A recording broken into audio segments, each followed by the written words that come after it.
Kabanata 1721. Hanapin ang karagatang Pasipiko. Kung pinili ni Yamamoto Kyoko na hawakan ang kamay ni Tsurui noon, hindi siya si Yamamoto Kyoko. Sa sandaling tumalon si Kyoko sa dagat, ang langit ay tila nakaramdam ng kalungkutan, kumikidlat at kumulog, ang hangin at ulan ay naging mas madalian, at ang mga alon ay mas malaki. Biglang nangyari ang insidente kaya naisip ni Tsurui na magagalaw niya si Kyoko Yamamoto, ngunit hindi niya inaasahan na mangyayari ito. Hindi, si Tsurui ay likas na umungal. Nang makitang tumalikod si Yamamoto Kyoko at tumalon pababa. Sumugod siya sa rehas, ngunit nakita niyang nahulog si Yamamoto Kyoko sa tubig, at ang kanyang figure ay agad na nilamon ng mabagyong alon. Biglang tumalon si Yamamoto Kyoko sa dagat, dahilan para sumugod ang lahat patungo sa rehas. Hindi man lang nagdalawang isip si Tsurui, at tumalon pababa. Nang makitang tumalon si Tsurui sa dagat, malapit nang mamatay ang mga tao sa Sun Temple, at sumugod sila sa rehas. 2 tao na lang ang nakita nila na lumulutang pataas at pababa sa alon, palayo ng palayo. Sa oras na ito, halos lahat ay nakikita na ang relasyon ni Tsurui at Yamamoto Kyoko ay masyadong kakaiba. Tumalon pababa si Tsurui nang walang pag-aalinlangan. Bago pa man siya makalangoy ay hinampes na siya ng alon kaya tuluyan na siyang nawalan ng balanse. Gaano man kalakas ang katawan ng tao, hindi ito makakalaban sa galit na kalikasan. Inubos ni Tsurui ang lahat ng kanyang lakas at sinubukan ang kanyang makakaya na lumangoy patungo sa Yamamoto Kyoko. Sa mga oras na ito, wala siyang pakialam kung malubha siyang nasugatan o hindi, ang gusto niya lang ay maaga ng mabilis ang kalaban. Gayunpaman, sa magulong dagat, mas madaling sabihin kaysa gawin na paikliin ang distansya sa pagitan ng dalawang partido. Mukhang 5 o 6 na metro lang, ngunit halos maubos na nito ang lakas ni Tsurui. Sa wakas, sa ilalim ng matapang na pagsagwan ni Tsurui, ang distansya sa pagitan niya at Yamamoto Kyoko ay lubhang napaikli. Kyoko, ibigay mo sa akin ang iyong kamay. Sigaw ni Tsurui. Bago niya matapos ang kanyang pangungusap, hinampes siya ng alon, na napuno ng tubig dagat ang kanyang bibig. Narinig ni Yamamoto Kyoko ang boses at nakita niya si Tsurui sa tabi niya. Hindi niya akalain na may isang taong handang magbuwis ng buhay para sa kanilang sarili. Kapag tumalon siya sa dagat ng mag-isa, tatalon siya kaagad pagkatapos niya anuman ang kanyang buhay. Sa mata ni Kyoko Yamamoto, siya ay nakatadhana na maging isang malungkot na tao, at hindi niya dapat magkaroon ng mga bagay na ito sa kanyang buhay. Siya ay inaanod ng agos, ngunit ang figure ni Tsurui ay patuloy na nilalamon ng mga alon, at pagkatapos ay nagpupumiglas palabas ng tubig. Napakalapit ng distansya sa pagitan nila. Kahit sa hangin at ulan, kitang-kita pa rin ni Kyoko Yamamoto ang sabik na mga mata ni Tsurui, nakatingin sa sinseridad at nagninangas, na halos tumuo ang panloob na linya ng depensa ni Yamamoto Kyoko. May mga bagay talaga na hindi kakayanin. Dahil nasa malamig na tubig ng dagat na ito, talagang hinahangad ni Yamamoto Kyoko ang init sa kaibuturan ng kanyang puso. Gayunpaman, ang init na ito ay labis na labis para sa kanya. Hindi niya matanggap ang init na ibinigay ni Tsurui ng may kapayapaan ng isip dahil lamang siya kay Kyoko Yamamoto. Kyoko, bilasan mo at ibigay mo sa akin ang iyong kamay. Umungol si Tsurui. Napakalaki ng mga alon na palaging may maliit na distansya sa pagitan ng Tsurui at Yamamoto Kyoko. Sa oras na ito, si Tsurui ay nagngangalit din ng kanyang mga ngipin at nakahawak. Sa kanyang matinding sugat sa katawan, ito na ang katapusan ng kanyang buhay upang suportahan siya hanggang ngayon. Kyoko. Desperado na iniunat ni Tsurui ang kanyang kamay pasulong. Pagtingin kay Tsurui, halos maalog ang kalooban ni Yamamoto Kyoko na mamatay. Sa sandaling ito, tuluyan ng bumuhos ang mga luha sa kanyang mga mata, at ang mga luhang ito ay malayang damaloy sa kanyang mukha kasabay ng malakas na ulan. Halos instinctive, dahan-dahan niyang iniunat ang kanyang kamay. Nang makita ang eksenang ito, nakakita rin ng pag-asa si Tsurui. Sumigaw siya. Pagunat ka pa. Naabot na ni Tsurui ang limitasyon. At itinuro ni Yamamoto Kyoko ang mga tip ay 10 sentimetro ang pagitan, hanggat itinutuwid ng kabilang partido ang kanilang mga braso, maaari nilang hilahin ang isa't isa. Nakita ko si Yamamoto Kyoko na biglang kinagat ang kanyang labi sa oras na ito, umiling na may luha sa kanyang mukha, at binawi ang kanyang braso. Sa wakas ay nawala na siya ng pag-asa sa buhay. Huwag! Sumigaw si Tsurui. Siya ay naging malapit kay Kyoko Yamamoto, ngunit ang kabilang partido ay kusang sumuko. Walang paraan para gisingin ang taong nagpapanggap na tulog, at walang paraan para iligtas si Kyoko Yamamoto, na desperado na sa kamatayan. Sa oras na ito, isang napakalaking alon ang pumasok, ganap na nilamon silang dalawa at pinagpabaril sila sa ilalim ng dagat.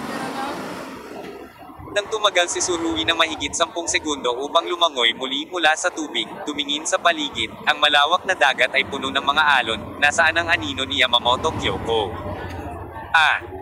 Sumigaw si Tsurui sa langit, nakakadurog ng puso ang dagendong na ito. Ang dagendong ay nakaapekto sa kanyang pinsala, si Tsurui ay nagsuka ng isang malaking bibig ng dugo, ang kanyang mga mata ay nagdilim, at siya ay nahimatay. Nang magising si Tsurui, natagpuan niya ang kanyang sarili na nakahiga sa cabin kasama si Victoria na nakaupo sa tabi niya. At umiling iminulat ni Tsurui ang kanyang mga mata, naramdaman ni Tsurui na ang kanyang mga talukap ay tila tumitimbang ng ilang kilo, at ang kanyang buong katawan ay puno ng kahinaan. Ang labanang iyon ay talagang lumubog sa kanyang katawan. Gising ka ba? Nakaupo si Victoria sa tabi ni Tsurui. Nakasuot siya ng hospital gown, at halatang may benda ang mga balikat at braso niya.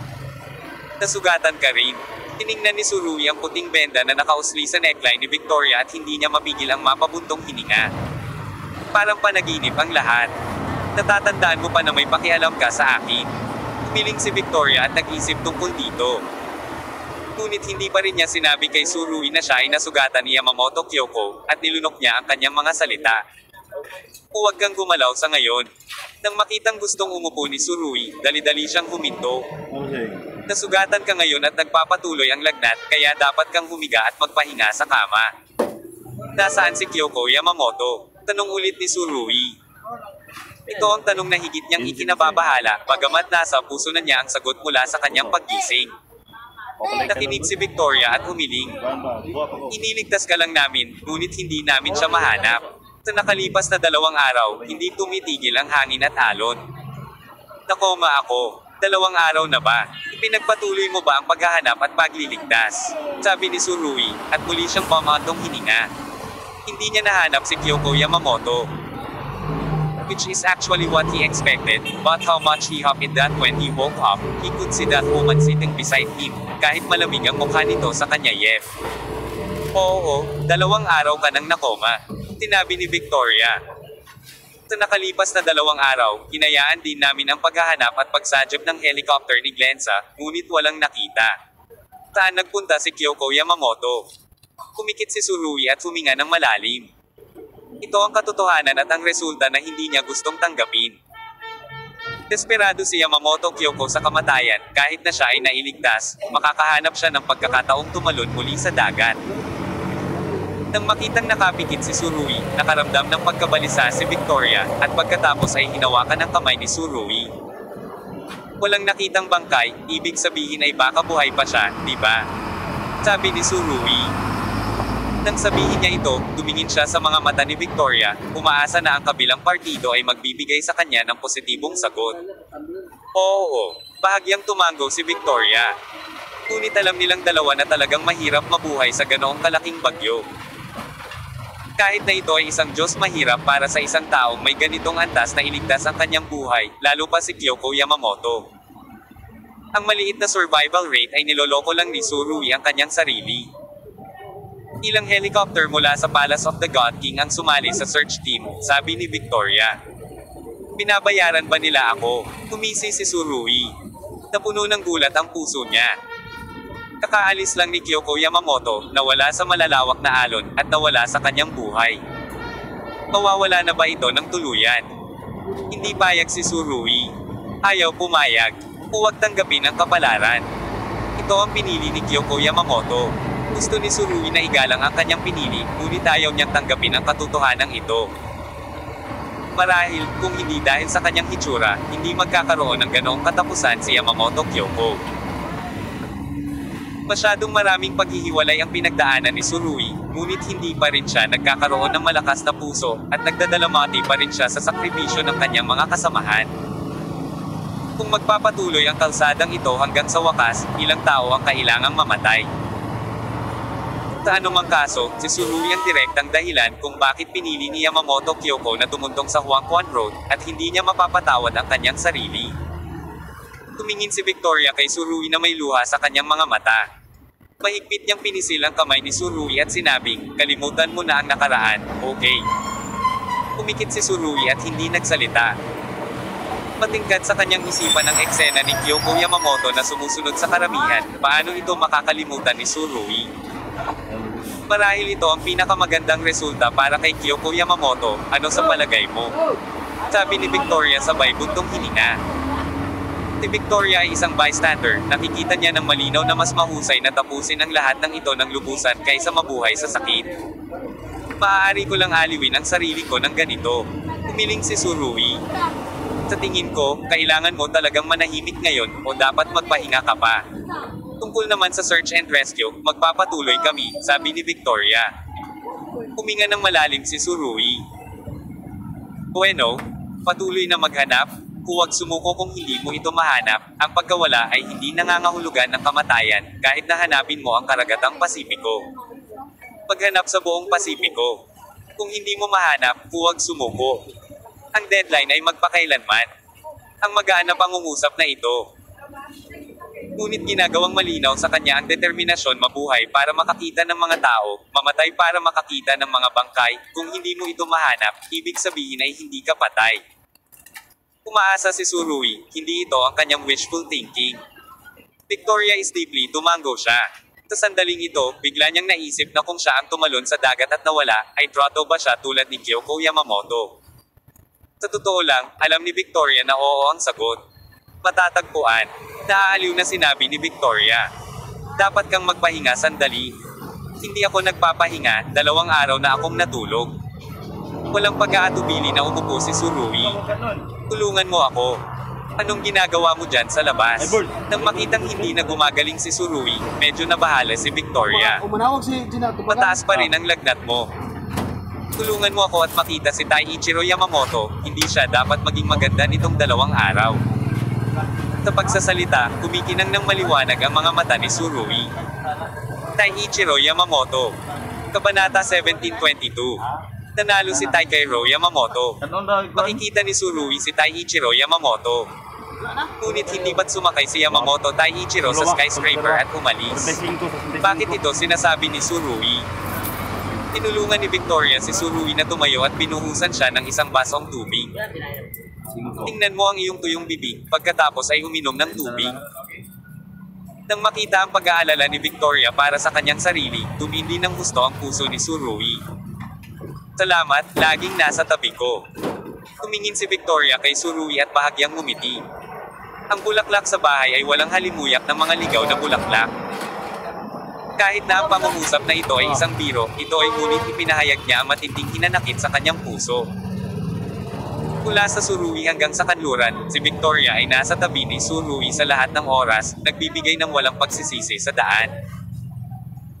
Sa kanyang kapasidad, mamuhay sana siya ng napakagandang buhay, ngunit handa siyang samahan si Tsurui na harapin ang unos na labag sa kalooban ng pamilya.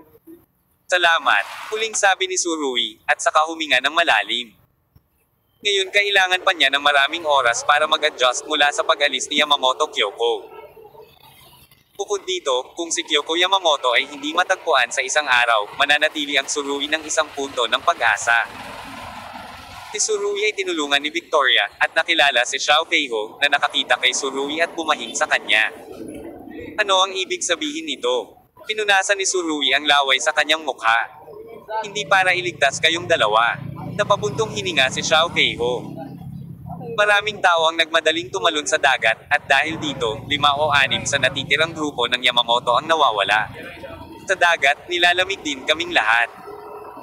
Mukhang hindi masyadong mataas ang mood ni Xiao Feiho, matagal na niyang kasama si Yamamoto Kyoko, alam din niyang hindi madali ang babaeng ito.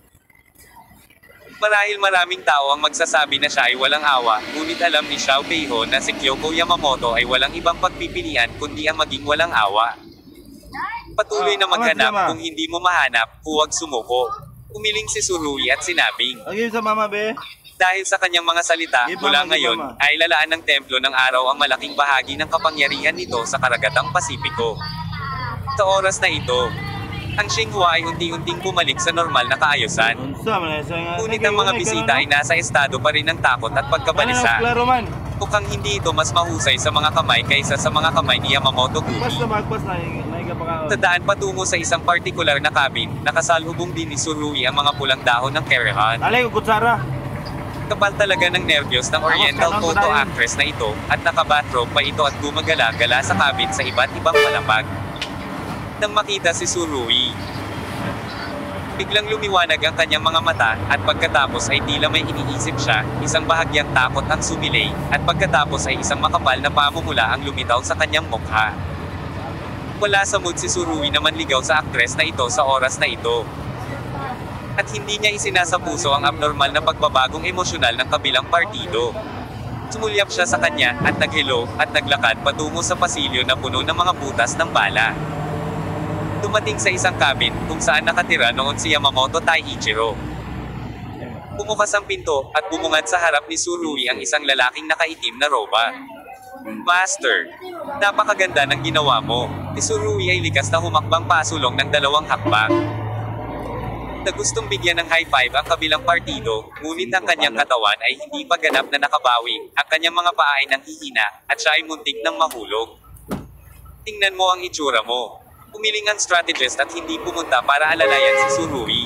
Hindi niya nagustuhan ang katulad na pisikal na contact. Sa huli, ang laban na ito ay nanalo, ngunit ang tagumpay ay medyo hindi perpekto. Buti na lang, may military advisor, kung hindi mahuli ni Tsurui si Taiichiro Yamamoto. Tinapit ni Tsurui ang balikat ng military advisor, at pagkatapos ay nagtanong, nasa kwarto ba si Yamamoto Taiichiro?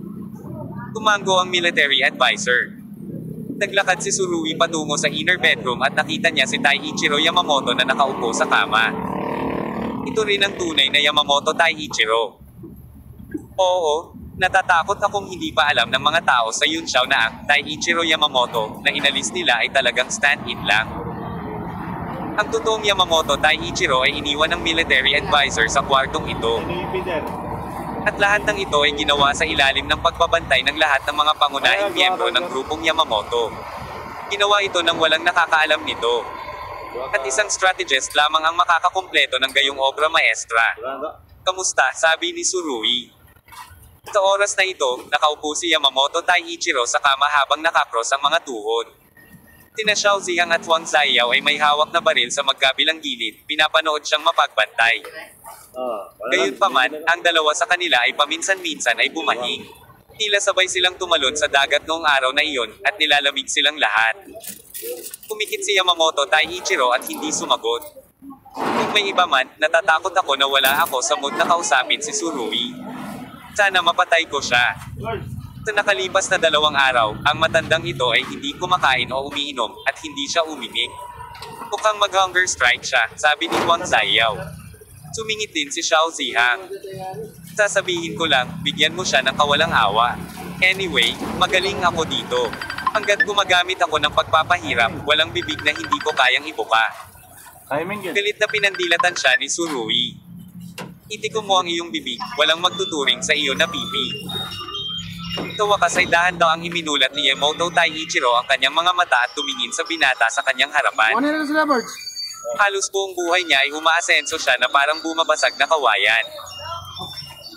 Ngunit pagkatapos ipanganak ang binatang ito mula sa China, sa loob lamang ng 1 taon, bumagsak ang buong grupo ng Yamamoto mula sa tuktok hanggang sa ibaba.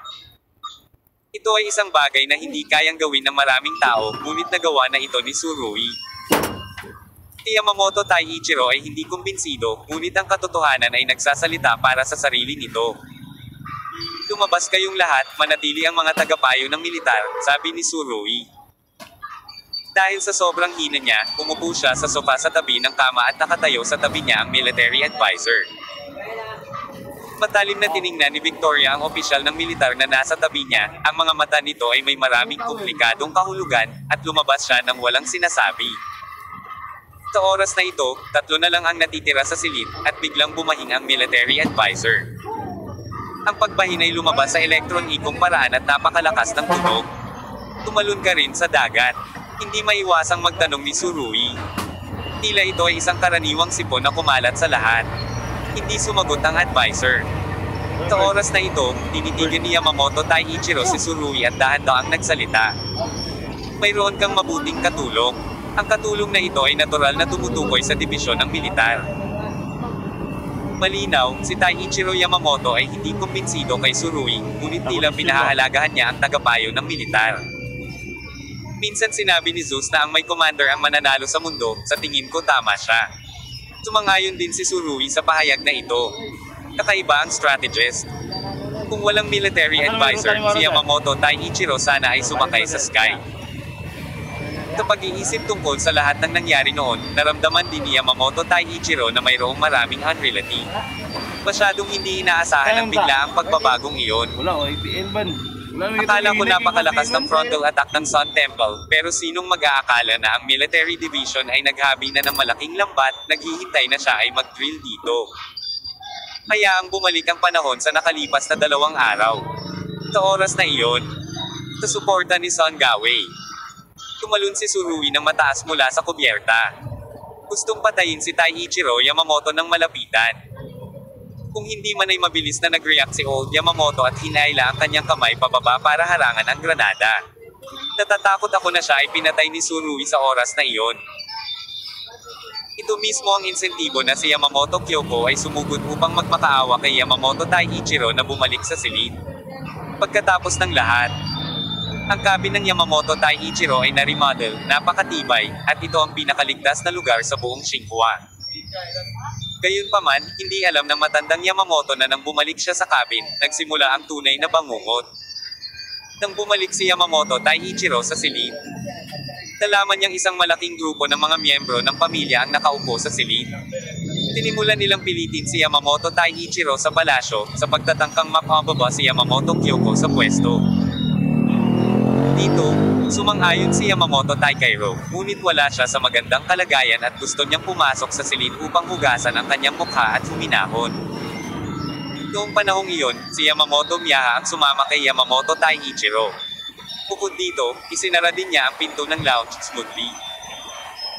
Hindi alam ni Yamamoto Taiichiro na ang kanyang sariling nakababatang kapatid ay nasakop ng templo ng araw at hindi niya ito masyadong inisip. Sa kasong ito, kasama si Yamamoto Miyaha sa likod niya. Kahit nasarado ang pinto, hindi madirama ni Yamamoto Yuki at ng iba pa ang anumang biglaang paglabas. Naisip nila na kailangang mag-ingat ang magkapatid. Pag-usapan kung sino ang dapat palitan ni Kyoko Yamamoto.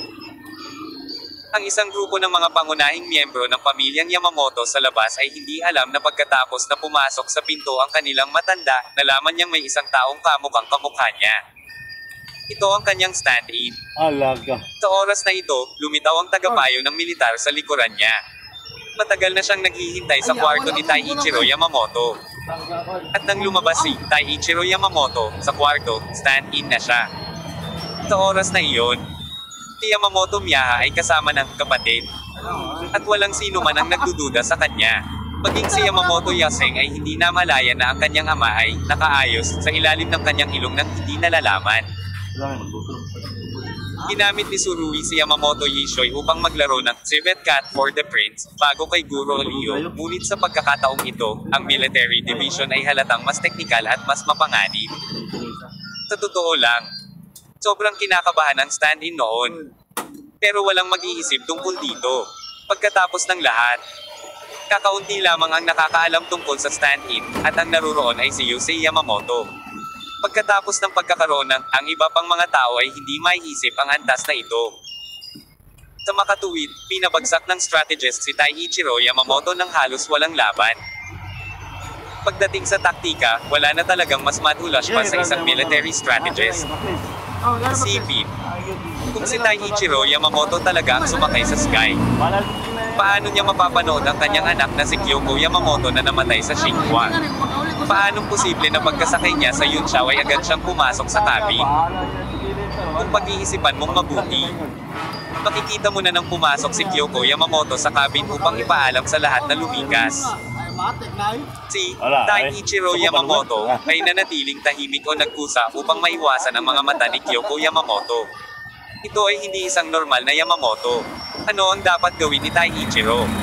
Medyo kinakabahan ang doubles. Gayunpaman, nagkamali si Kyoko Yamamoto sa kanyang abalang schedule noong panahong iyon. Sa katunayan, maaari siyang makahanap ng ilang mga pahiwatig, ngunit ang saloobin ng mga kamag-anak na iyon ay nakagambala sa kanyang kalooban at hindi niya pinansin ang napakahalagang note na ito. Sa buong malaking cabin sa oras na iyon, ang tanging tao maliban kay Kyoko Yamamoto ay natagpuan ng sitwasyong ito ay si Xiao Keiho. Kabanata 1723. Mga epekto. Noong nasa dining hall pa siya, si Xiao Keiho ang unang nakatuklas ng pagkakaroon ng stand-in, at pagkatapos ay nagpahiwatig kay Tsurui gamit ang kanyang mga kilos.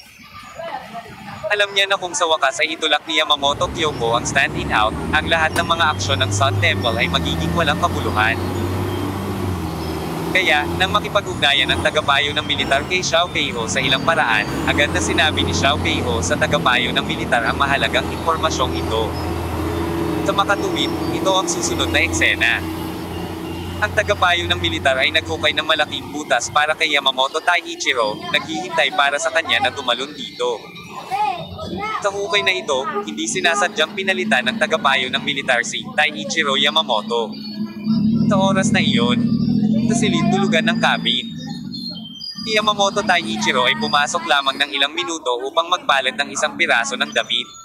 Siya ay sinamahan ng mataas na prestihiyo Yamamoto Miyazaki. Sino ang maaaring magduda na? Sino ang magdudude? Si Xiao Keiho ay isa rin sa kakaunting tao na nakakaalam tungkol sa pagkakaroon ng avatar.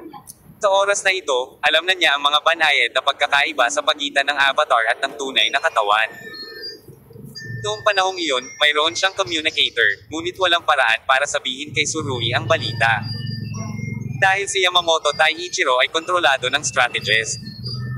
Ang susunod na labanan ay maaaring matapos ang grupo ni Yamamoto ay walang espiritual na pinuno.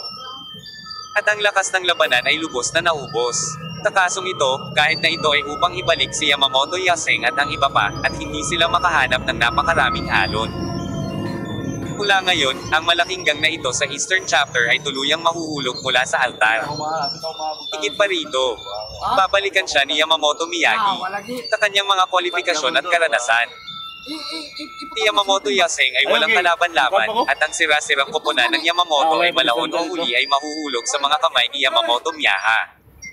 Gayunpaman, ang problemang kinaharap ni Xiao Keiho noong panahong iyon ay kailangan niyang ipaalam kay Tsurui ang balita. Kung hindi, kung may nangyaring mga hindi kinakailangang sakripisyo, ito ay magiging masyadong walang halaga. Gayunpaman, nakahanap pa rin ng pagkakataon si Xiao Keiho nung tinatakpan niya si Kyoko Yamamoto para lumikas, nagkatinginan sila ni Tsurui mula sa malayo. Sapat na ang eye contact ng dalawa para ipaliwanag ang maraming tanong. Ngunit gumawa si Xiao Keiho ng palihim na kilos upang matiyak na mauunawaan ni Tsurui ang ibig niyang sabihin. Ang kilos na ito kasama siya sa bulwagan ng mga kilos na nagpapahiwatig na si Yamamoto Taiichiro ay isang stand-in ay eksaktong pareho. Kaya, alam ni Tsurui kung ano ang nangyayari sa oras na iyon. Kung hindi, sa kanyang karakter na hindi sumusuko hanggang sa makamit niya ang kanyang mga layunin, paano niya hinayaan si Yamamoto Taiichiro na mag-isa? Not to mention na pinigilan siya ni Glenza, kahit nandoon si Zeus, hindi ito bibitawan ni Tsurui. Mainit siguro ang utak ng lalaking ito, at uminom ng genetic medicine ng Temple of Death.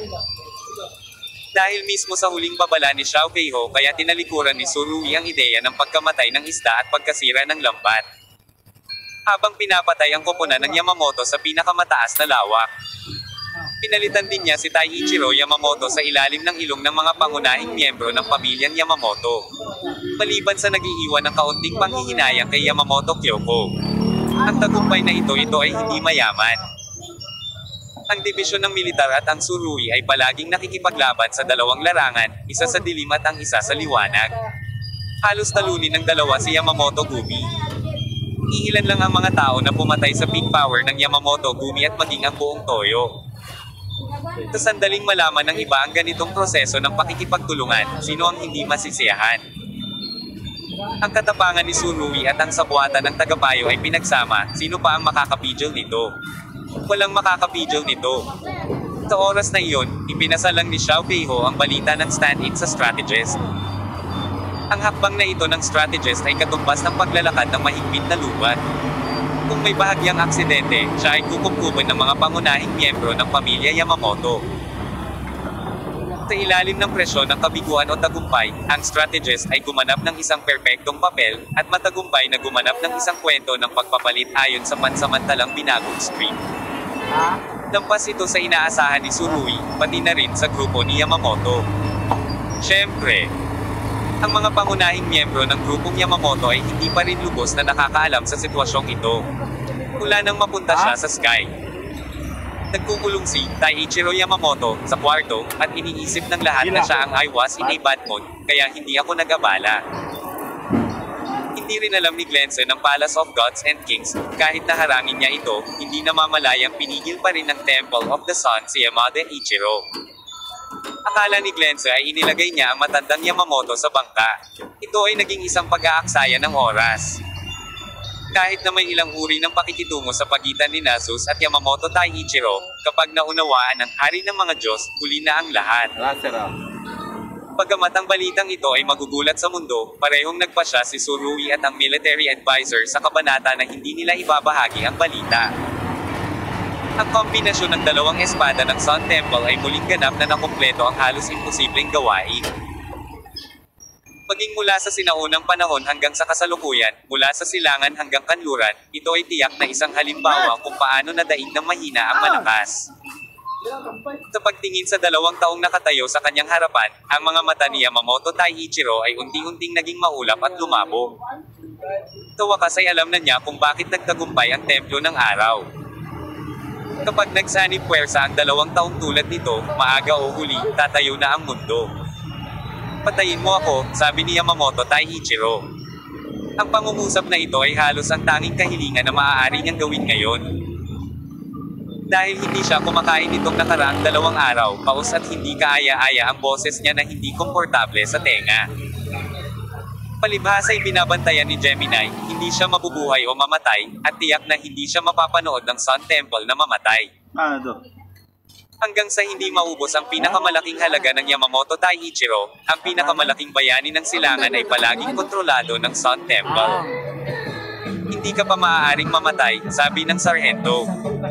Tumalon si Kyoko Yamamoto sa dagat, at hindi namin siya mahanap. Natahimik sandali si Tsurui, ngunit nagpa siya na sabihin kay Taiichiro Yamamoto ang balita. Matapos pakinggan ang pangungusap na ito, bahagyang nag-iba-iba ang maulap na mga mata ni Yamamoto Taiichiro.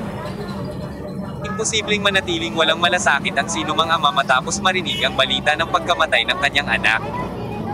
Makakasakay talaga siya sa Sky, pero pinigilan siya ng iba mong anak na sumakay. Si Tsurui ay naglabas ng isa pang pangungusap. Ang pangungusap na ito ay parang isang matalas na kutsilyo na tumutusok sa puso ni Yamamoto Taiichiro nang tumutulo ang dugo. Kahit na lagi niyang hinahangaan ang malalobo na kompetisyon, kapag isang araw ay nagsimula na talagang magpatayan ang kanyang mga anak, hindi pa rin siya komportable sa kanyang puso. Ang pagtataksil ng nakababatang kapatid, ang kapwa pagpatay sa mga bata, ang kasalukuyang Taiichiro Yamamoto, hindi ba ito ang pagtataksil sa pamilya? Sa oras na ito, si Yamamoto Taiichiro ay tila may edad na ng ilang taon. Huminga ng malalim si Tsurui at sinabing, patuloy kong hahanapin si Kyoko hanggang sa matagpuan ko siya. Ang pagkawala ay hindi nangangahulugan ng kamatayan. Ang kanyang mga salita, hindi inaaliw si Yamamoto Taiichiro, ngunit inaaliw ang kanyang sarili. Matapos marinig ito, hindi maiwasan ng military advisor na sumulyap kay Tsurui. Nalaman niyang nakatingin din si Tsurui sa kanya. Kung walang gamot bago ang dibisyon ng militar, paano magpapatuloy sina Tsurui at Yamamoto Kyoko sa ganoong punto? Ito ay talagang isang pag-iibigan na patuloy na pinuputol at kalat-kalat, at kung ano ang ginawa ng strategist noon, ay talagang kalabisan. Bilang karagdagan sa pagdaragdag ng gusot sa kapwa lalaki at babae, mayroon pa bang ibang tungkulin? Kung kaya pa ng katawan mo, dadalhin kita para may makita. Sinabi ng strategist kay Tsurui, na tila nakita kung ano ang iniisip ni Tsurui.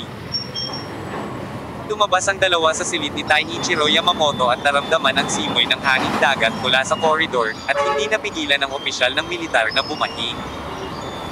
Salamat sa iyong pagpayag na tumalon sa dagat upang iligtas ako, sabi ni Tsurui sa tagapayo. Sa oras na iyon, dahil ang lahat ng iniisip ni Tsurui ay nasa Kyoko Yamamoto, hindi niya alam kung gaano karaming tao ang tumalon sa dagat kasama niya.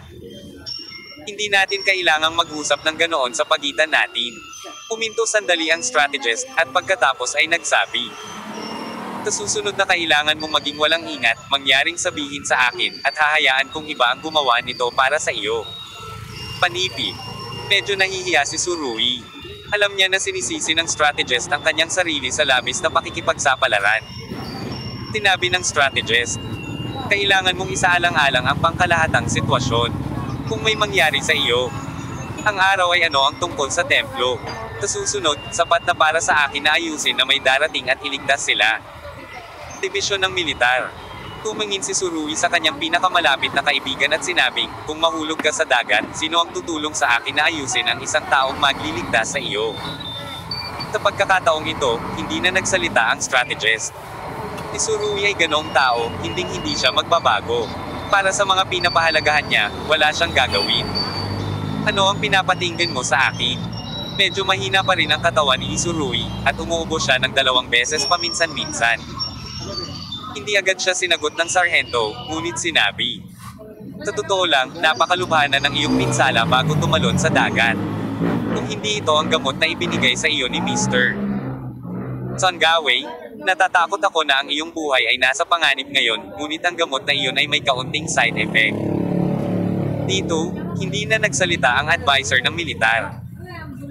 Tila naalala ni Tsurui na sinabi ni Sangaway sa kanyang sarili noon na ang gamot ay may ilang mga side effect, ngunit hindi niya ito nasabi ng malinaw. Biglang nakaramdam ng masamang pakiramdam si Tsurui sa kaibuturan ng kanyang puso. Umuhos ang malamig na pawis sa kanyang likod at nagulat siyang sinabi.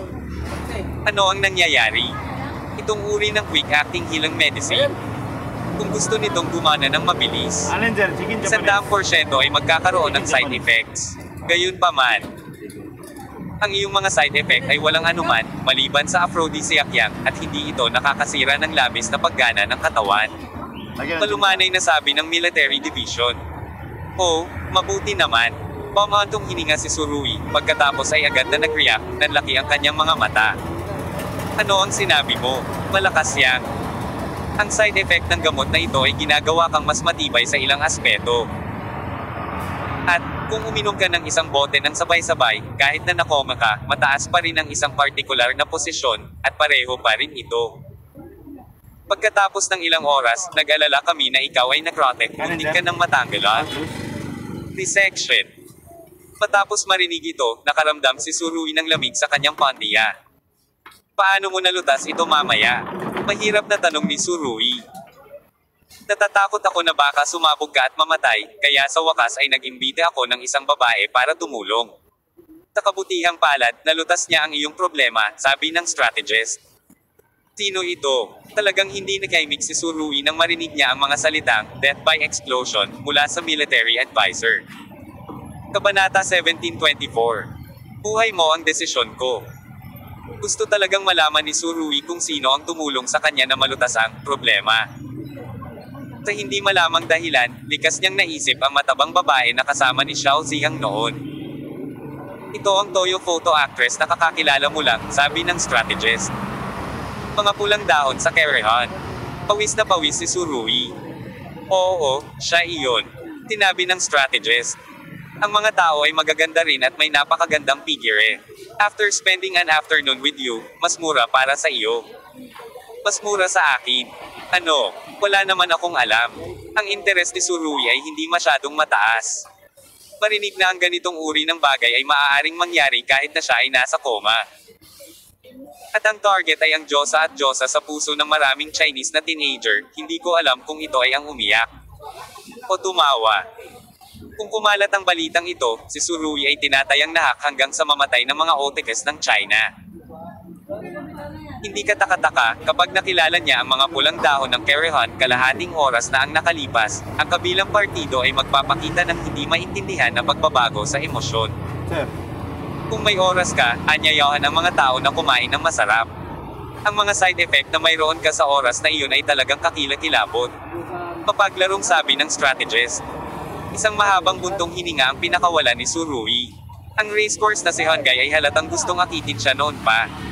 Nagtagumpay ba siya sa pagkakataong ito? Saan mo ako dadalhin? Sabi ni Tsurugi. Sa puntong ito, lumabas na ang dalawa sa cabin at pumunta sa deck. Dadalhin kita sa tulay. Tinuro ito ng sarhento. Sa totoo lang, ayaw niyang sabihin kay Tsurugi ang tungkol dito, ngunit pagkatapos mag-isip tungkol dito, nagpasya siyang sabihin kay Tsurugi ang lahat, may karapatan siyang malaman. Tungkol ba kay Kyoko? Tanong ni Tsurugi. Tumango ang sarhento. Sa kasalukuyang pisikal na lakas ni Tsurugi, halos bumagsak siya nang umakyat siya sa tulay. Habang siya ay nakaupo sa upuan na humihingal, itinuro ng sarhento ang panel ng instrumento. Sa mesang iyon, mayroong isang maselang metal na remote control. Agad na dumilat ang mga mata ni Tsurugi. Siya ay nasa larangan ng digmaan sa loob ng maraming taon, at hindi pa rin niya alam kung ano ito. Remote control ng bomba. May bomba ba sa barkong ito?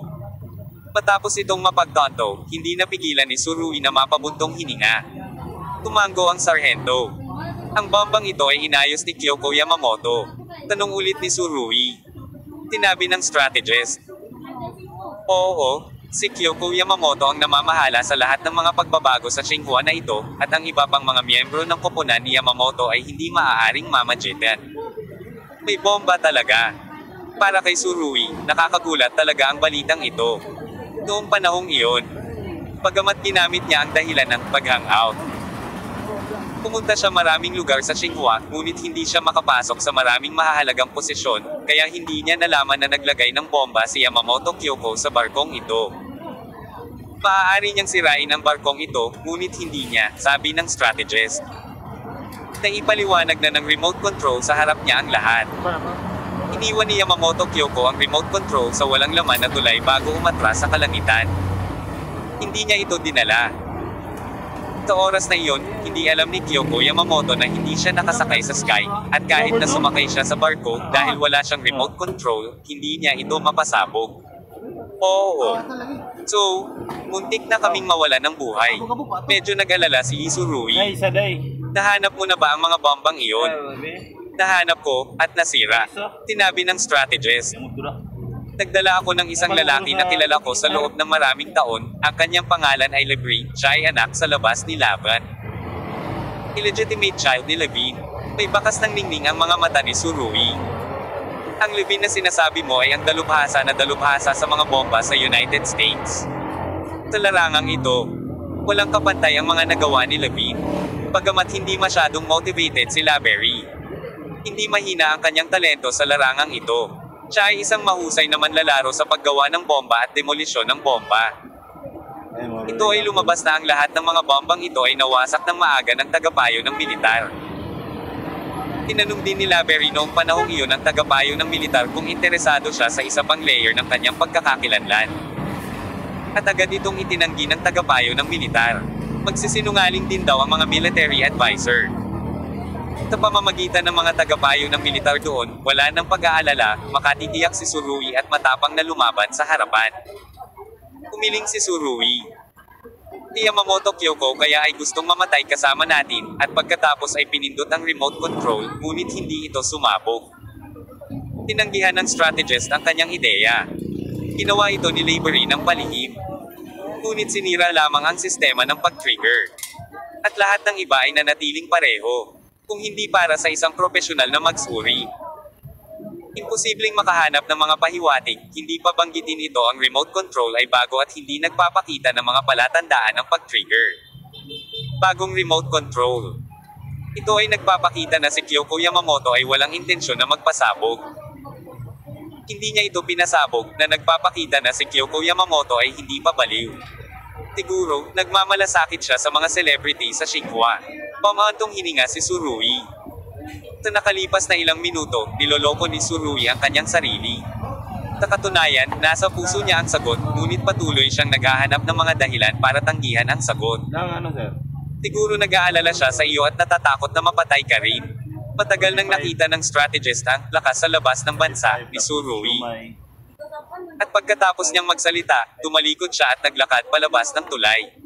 Alam ng strategist na pagkatapos malaman ang mabigat na balitang ito, kailangang mapag-isa ngayon si Tsurugi. Oras at kalawakan. Dahil ba talaga sa akin kaya hindi mo ginawa ang bomba? Tumingin si Tsurugi sa malawak na dagat at pamulong. Gayunpaman, walang makasagot sa kanya. Ang mga mata ni Tsurugi ay puno ng lawak at lalim ng dagat. Oras lang ang makakapagbigay sa kanya ng sagot sa lahat. Tinamput ang bagong-bagong remote control, mamantong hininga si Tsurugi. Tila nakita niya si Yamamoto na iyon bago umalis si Kyoko, marahan niyang ibinaba ang remote control. Ayon sa karakter ni Yamamoto Kyoko, ang magandang ahas, mayroon talaga siyang ideya na sirain ang barko, kung hindi, ang remote control bomb ay hindi maaayos.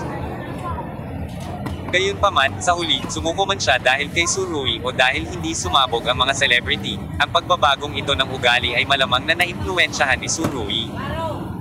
Ang hitsura ni Tsurugi ay naging isang bigki sa kanyang puso. Mula sa puntong ito, ang pagsusumikap ng strategist ay hindi nawala ng kabuluhan. Ang mga gamot na iyon ay ang tamang pagpipilian. Dapat kitang mahanap, mabuhay para makakita ng mga tao, at mamatay para makakita ng mga bangkay. Mahigpit na hinawakan ni Tsurugi ang remote control at pamulong sa sarili. May pag-asa siya sa sarili niya. Ibinaba ni Kyoko ang remote control sa huling minuto na nagpapahiwatig na talagang gumawa siya ng pagbabago. Kung kaya niyang magpakitang muli, bakit hindi kayong dalawa ang makapagsimulang muli? Bumalik sa silid na may remote control, mas komportable na si Tsurugi, at unti-unting humupa ang kanyang lagnat. Tila pinasigla ni Sito Yuan Kong ang kanyang pisikal na potensyal. At magiging kapaki-pakinabang ito sa oras na ito. Kung ito ay sa nakaraan at nakaranas ng ganoong malubhang pinsala. Si Tsurugi ay hindi man lang makatayo, hindi pa banggitin ang pakikipag-hangout kasama ang military advisor. Victoria, totoo ba ang kwento ng mga pulang dahon sa Kerehan?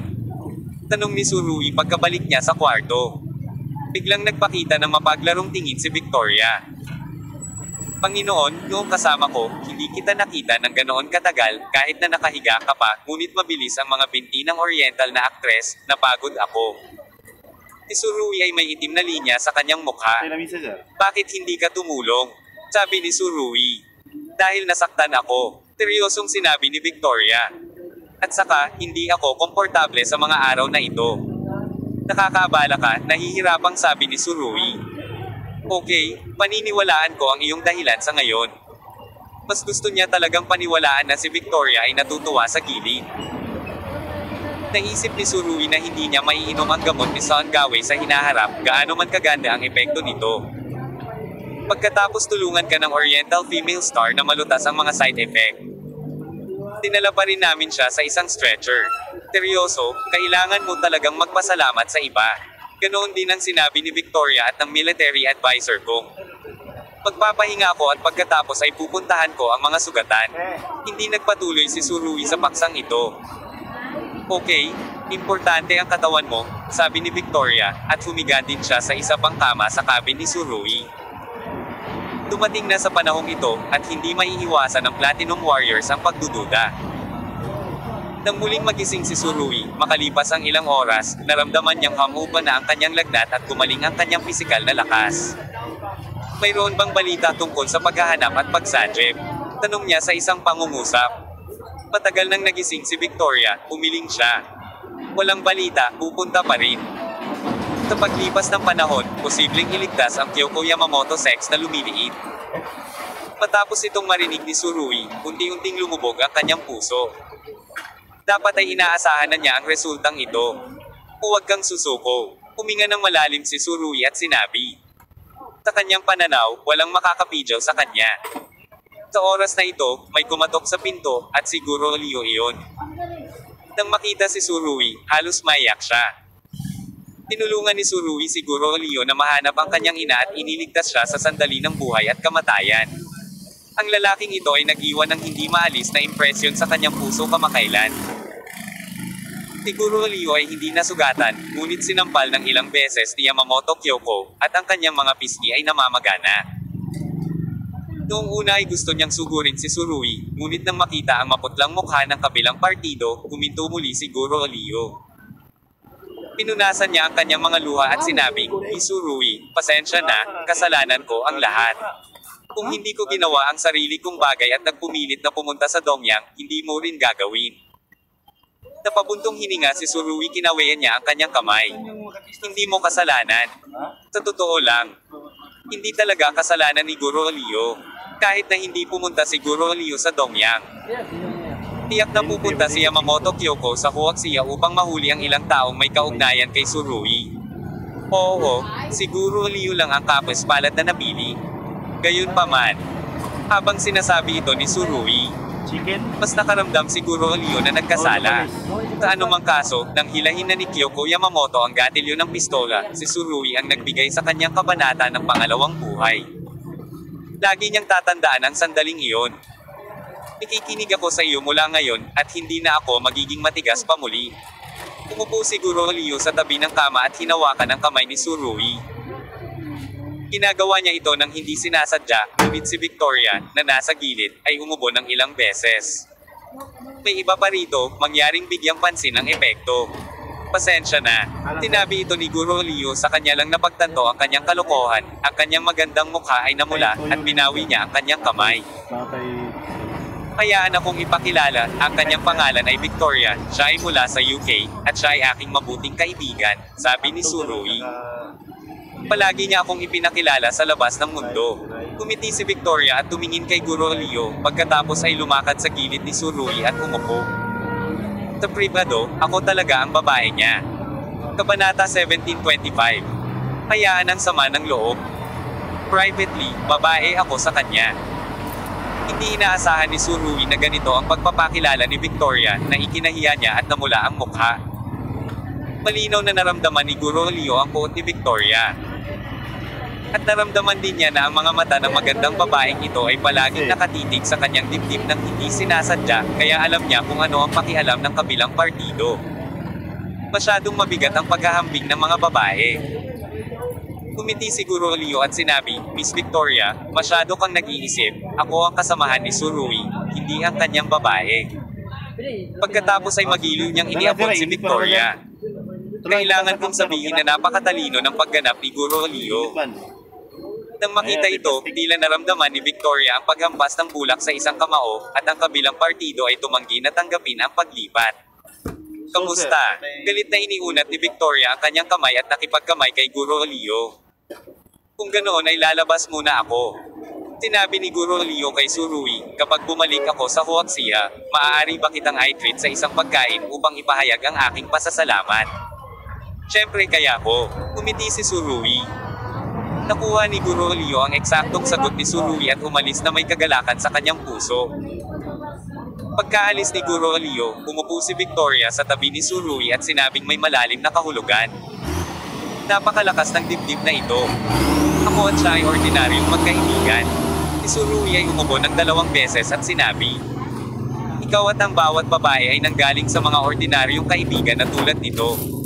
Tinapik ni Victoria si Surui sa balikat.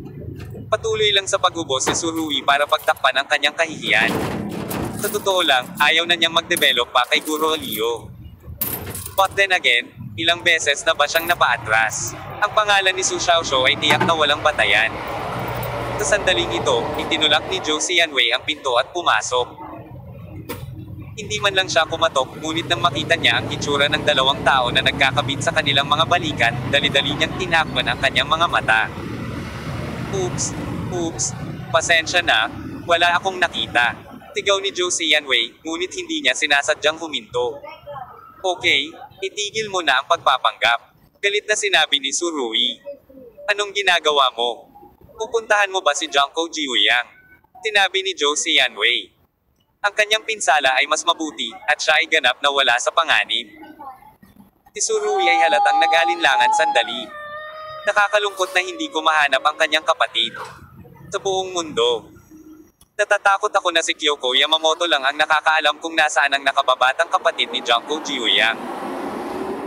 Ngunit mahinang bumantong hininga si Kyoko Yamamoto Surui, at saka kinuyam ang metal na remote control sa kanyang bulsa. Halika, puntahan mo siya. Tumayo si Surui. Si Junko ay malubhang nasugatan ng sikat na Turtle Island Temple noon. At pagkatapos ay na-hostage ng mga Cossacks. Ang talong na hugis ahas ay lubhang malupit na tumusok dito, maging ito man ay anyo o panloob na organo, ay malubhang nasugatan at halos naging dugo. Noong panahong iyon, halos ibigay ni Surui ang kanyang buhay para iligtas si John C. Kung hindi dahil sa doktor ay namatay na sila ni John C. Ang langit at ang tao ay magkahiwalay magpakailanman. Iniisip ang doktor na nakabalat kayo, muling naningkit ang mga mata ni Surui. Si Junko ay nakahiga sa kanyang orihinal na cabin sa oras na ito. Siya ay natatakpan lamang ng isang sapin. Dahil ang hiwa na iniwan ng operasyon ay hindi pa gumaling, at may ilang tubo na nakapasok sa kanyang ibabang tiyan, wala siyang suot na damit. Mas maganda ka, sabi ni Surui. Sa pagtingin sa kasamang ito na lumaban sa tabi niya, hindi mapigilan ni Surui na makaramdam ng kawalan ng ulirat sa kanyang puso. Tagumpay. Bagamat hindi ito nailigtas ni Yamamoto Kyoko. Ang araw pagkatapos ng lahat, ang templo ay nanalo. At si Surui ay halos mawala ng ilang mga kasama sa bisig. Nasa harapan lang niya ang eksena ng pagdanak ng dugo ni Chauncey, at medyo nakaramdam siya ng kaba kapag naiisip niya iyon. Gayunpaman, ang pagpapalit kay Junko mula sa isang kalaban tungo sa pagiging katuwang ay isang magandang tagumpay para kay Surui. Sa kabutihang palad, sa wakas ay nakaligtas ako. Walang pag-aalinlangan nang umiti si Junko, ngunit ang mahinang hitsura ng babaeng ninja na ito sa oras na ito ay medyo nakababalisa. Masakit pa ba ang sugat mo? Tanong ulit ni Surui. Ang sugat na dulot ng talon ng hugis ahas ay higit na nakakatakot kaysa sa mga ordinaryong sugat ng kutsilyo. Nang makita niya ito sa oras na iyon, nabigla siya. Masakit. Pero ang mas masakit pa ay hindi na ako makakapag-bikini in the future. Tayang naman ang ganda ko. Si Junko ay nag-iisip pa rin tungkol sa pagbibiro. At pagkatapos ay siya ay nasa harap ng Surui, diretsyong itinaas ang tanging saplot sa kanyang katawan. Palagi niyang pinananatili ang isang napakabukas na estado sa harap ng Surui. Hindi masyadong nanatili ang tingin ni Surui sa dibdib ni Junko, agad niyang nakita ang nakakatakot na peklat sa tadyang ng kabilang side. Nakapikit, naiisip pa rin ni Surui ang eksena ng sinaksak ng Cossack ang hugis ahas na talon sa katawan ni Junko. Bilang karagdagan, mayroong ilang mga paghiwa na naiwan sa pamamagitan ng mga operasyon sa kanyang dibdib at tiyan, at ilang mga tubo ang ipinasok. Ang mga peklat sa katawan ni Junko ay talagang nakakatakot. Gagawin ko ang aking makakaya upang mahanap ang ganoong uri ng potion na pangtanggal ng peklat para sa iyo, sabi ni Surui, at inilagay ang mga shit kay John C. Tiningnan ni Junko ang mga galaw ni Surui at gumisi. Bakit? Ayaw mo bang tingnan ang aking anyo? Ayaw siyang sundan ni Surui, biro lang, nakaupo sa tabi ng kama, sabi ni Surui habang hinihiwa ang mansanas. John C, hindi ko mapahanap ang kapatid mo. Nabalitaan ko na nagpakamatay din si Kyoko Yamamoto sa pamamagitan ng pagtalon sa dagat. Tapos na. Isinantibi din ni John C ang kanyang mga biro. At pagkatapos pakinggan ang mga salita ni Surui, tila mas namutla ang kanyang kutis, at walang gaanong dugo sa kanyang mga labi. Gayunpaman, malinaw niyang nakita ang paghingi ng tawad ni Surui. Sa totoo lang, hindi mo ito kasalanan, hindi mo kailangang sisihin ang iyong sarili. I will try my best para tulungan kang mahanap ang kapatid mo. Saglit na nag-alinlangan si Surui, pagkatapos ay nagsabi, gayon din, ang iyong Panginoon ay patay na rin at pinatay ko. Medyo ikinagulat ni Junko ang balitang ito. Kaya mo bang patayin ang aking amo? Malinaw, hindi niya iniisip na magagawa ni Surui ang ganoong bagay. Pagkatapos ng lahat, si Chiuyang Tianjun ay isang pagtitiis. Ito ay isang maliit na aksidente sa oras na iyon. Umiling si Surui. Sana hindi mo ako pamuhian dahil dyan. Kumikit si Junko. Kailangan niyang ayusin ang kanyang kalooban. Biglang nawala ng malay si Surui. Bilang isang guro sa isang araw at isang ama sa buong buhay, halos magkaroon siya ng paghihiganti laban kay John C dahil sa pagpatay sa kanyang ama, at pinagsisihan niyang sinabi kay Junko ang balita. John C, pasensya na, nag-alinlangan si Surui, ngunit sinabi niya. Alam din niya na sa ganoong oras, ang anumang paghingi ng tawad ay mapatla at mahina, at ito ay hindi kailangan. Tulad ng kung makikita niya si Yamamoto Kyoko sa kanyang buhay, tiyak na hindi magsisisi si Surui. Actually, noong malubhang nasugatan ako, hindi ako tinulungan ng aking amo.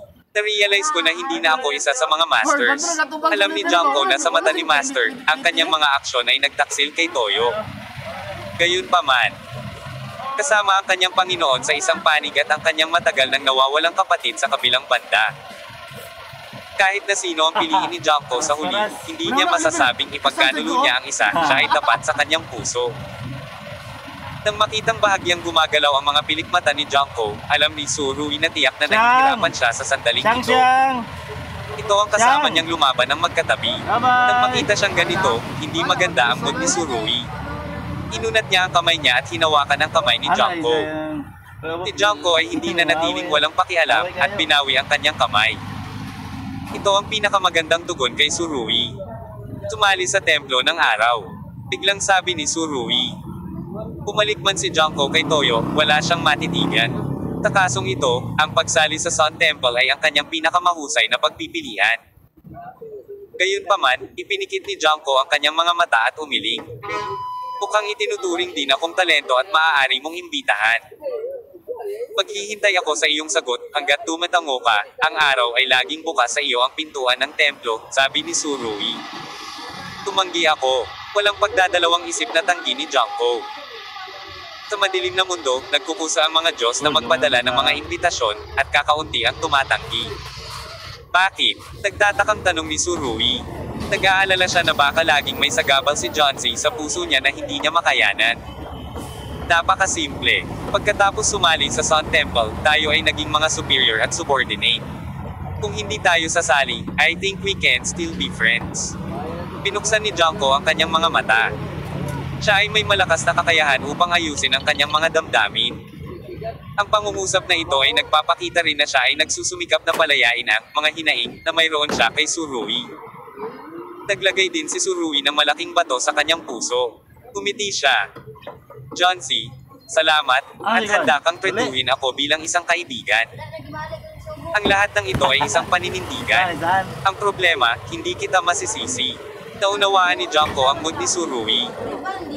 Sa oras na ito, si Yamamoto Yuki ay nakatayo sa busog ng Yunshao, at nakita na niya ang daungan ng Toyo mula sa malayo.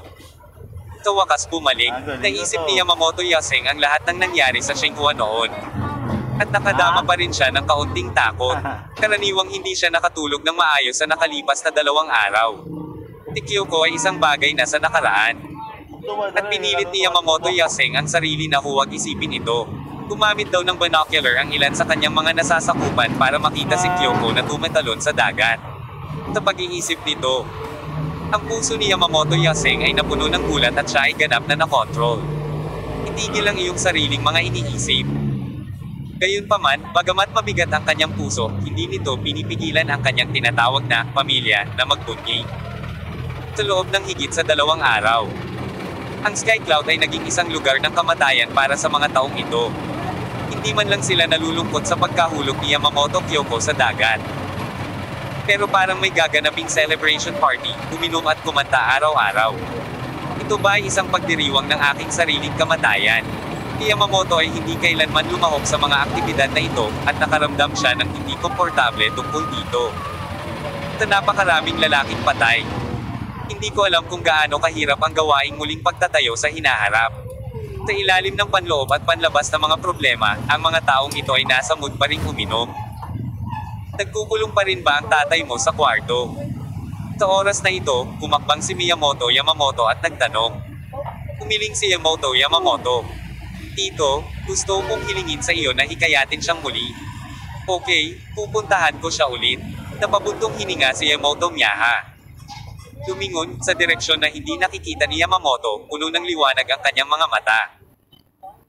Naglalakad papunta sa pinto ng Taiichiro Yamamoto, kumatok si Miyazaki Yamamoto sa pinto at itinulak ito. Para sa standing na ito, natural na hindi niya igagalang ang tunay na Taiichiro Yamamoto. Usmin niya! Mahirap bang gawin ang pagpipiliang ito? Isinara ni Yamamoto Gangeyo ang pinto at tumingin sa matandang lalaki na nakatayo sa tabi ng bintana. Sakay ka lang, hunong ka sa kasama, sakay gorilla din para usmin niya. Agura ito. Ano ba, agura? Kira yung baklay. Baklay naman ang kaysan.